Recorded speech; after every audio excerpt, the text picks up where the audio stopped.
Muy buenas, soy de la Universidad Técnica de Manabí, Facultad de Ciencia de la Salud, carrera de Laboratorio Clínico.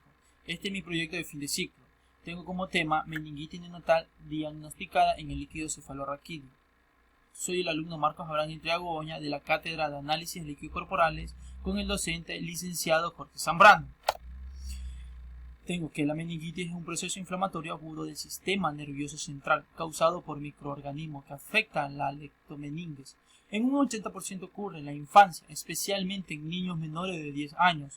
En las últimas décadas, con la introducción de nuevas vacunas frente a los gérmenes causales más frecuentes como lo son Ainovirus, influenzae tipo B, Neisseria meningitis tipo C y Streptococcus pneumoniae.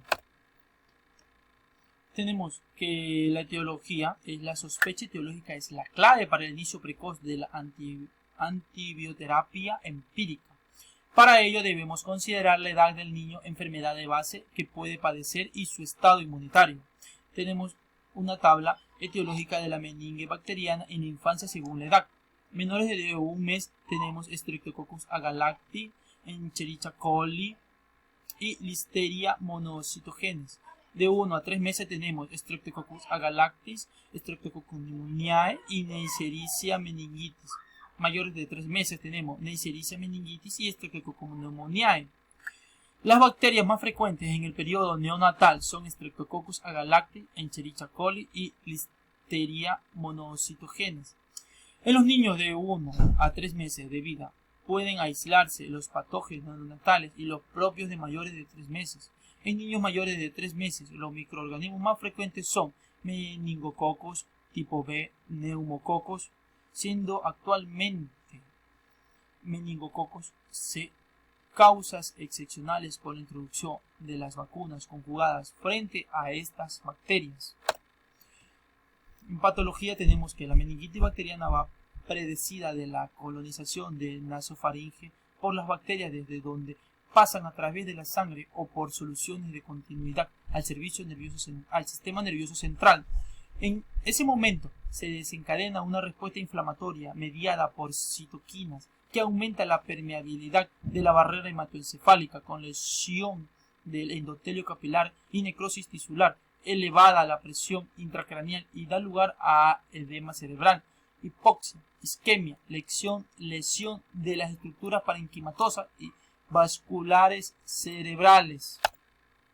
Manifestaciones clínicas tenemos que la meningitis son diferentes según la edad del niño. Cuando menores, más sutil e inespecífica es la sintomatología.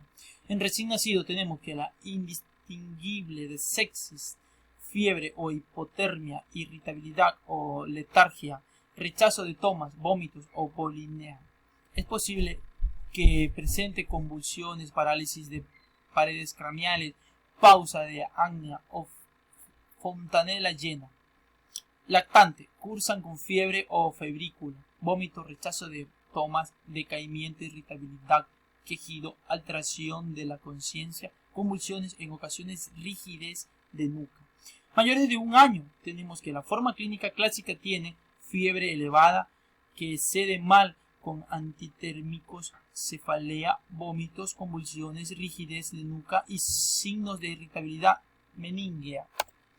En el diagnóstico tenemos, ante la sospecha clínica de meningitis, se debe realizar analítica general, hemocultivo y punción lumbar. Si el paciente presenta inestabilidad hemodinámica, signos de hipertensión intracraneal, trombopenia, menores de 50.000 plaquetas, alteraciones de la coagulación o infecciones en lugar de punción, se iniciará antibioterapia empírica, posponiendo la punción lumbar hasta que el paciente se recupere. En la analítica tenemos que habitualmente hay leucocitosis con neutrofilia. Un recuento leucocitario normal o disminuido suele constituir un signo de mal pronóstico. También hay aumento de reactante de fase aguda, como tenemos la procalcitonina mayor a 4 horas de evolución, PCR mayor de 6 a 8 horas de evolución y BCG mayor de 24 horas de evolución. Es conveniente solicitar un ionograma para detectar lo antes posible la presencia de síndrome de secreción inadecuada de HDA.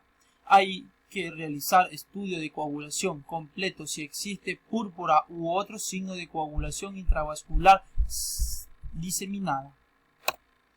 El hemocultivo detecta bacteriemia en un 50-60% de los casos no tratados previamente a su extracción. Es positivo con más frecuencia en los casos de meningitis neumocócicas 56% y en las meningocócicas un 40%. Punción lumbar. Respecto a la punción lumbar, considerar realizar previamente el TAC, tomografía axial computarizada, o RMN, resonancia magnética nuclear. Urgente, si existe signo de focalidad neurológica, hipertensión intracraneal o el paciente está inmunodeprimido. Si el estudio del LCR es el gold estándar para la confirmación de la meningitis bacteriana, se puede observar una presión de salida del LCR elevada y un líquido turbio o claramente purulento. Hay que realizar un estudio del LCR tanto citoquímico como microbiológico, que es de gran utilidad para el diagnóstico diferencial como otros posibles agentes etiológicos. También tenemos que el líquido cefalorraquídeo normal es incoloro e inodoro, transparente, similar al agua destilada. Muchos de los constituyentes del LCR son similares a los de la sangre, por lo que es recomendable comparar los valores del LCR con los de una muestra de sangre obtenida de forma simultánea, los valores normales del LCR.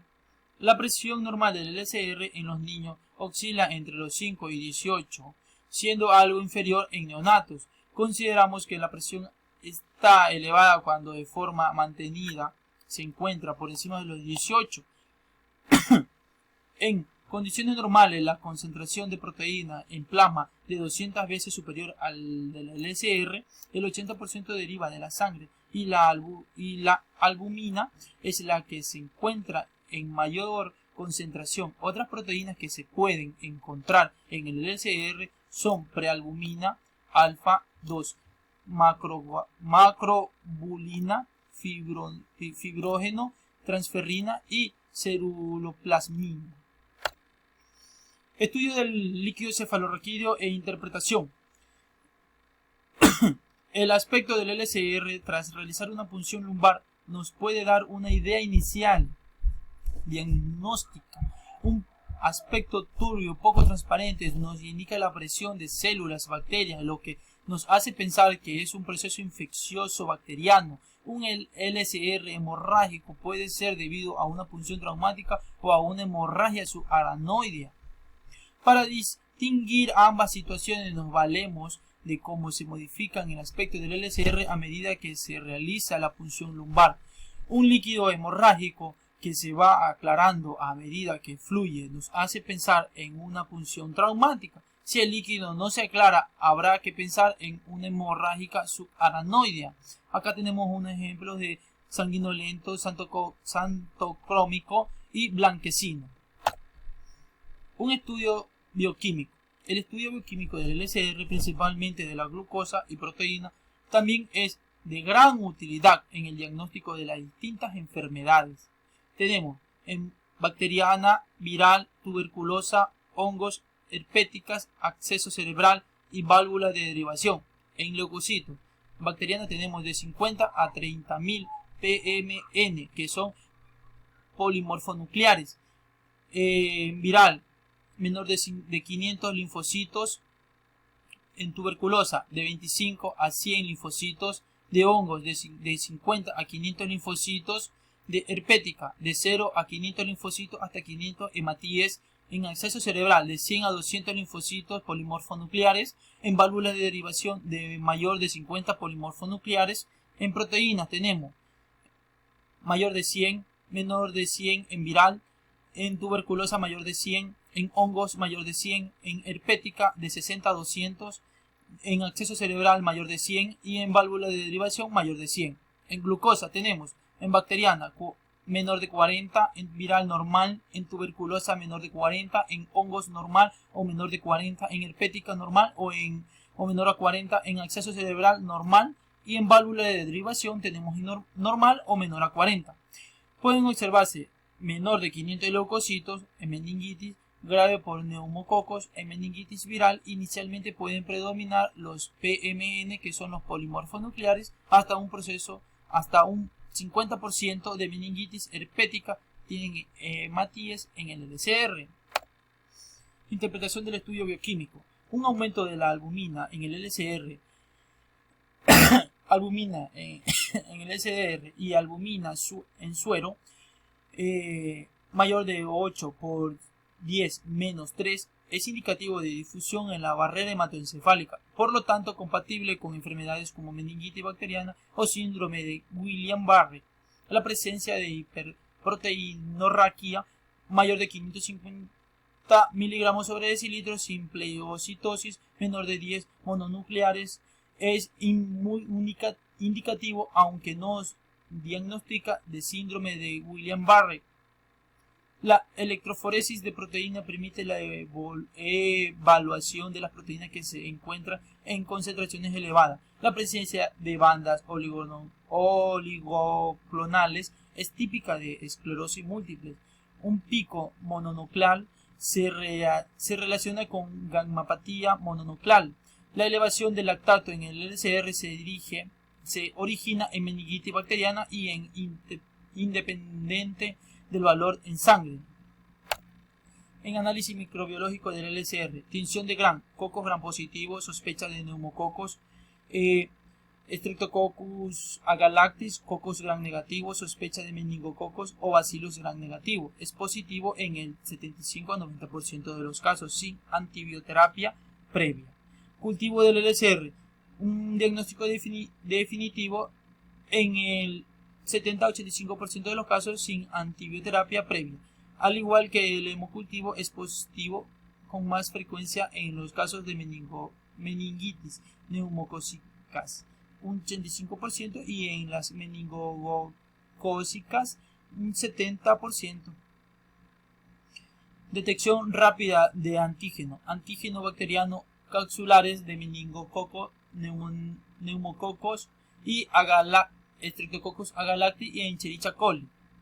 Reacción en cadena de polimerasa. Para la detección de meningococos y neumococos es una técnica muy prometedora y con excelente sensibilidad y especificidad.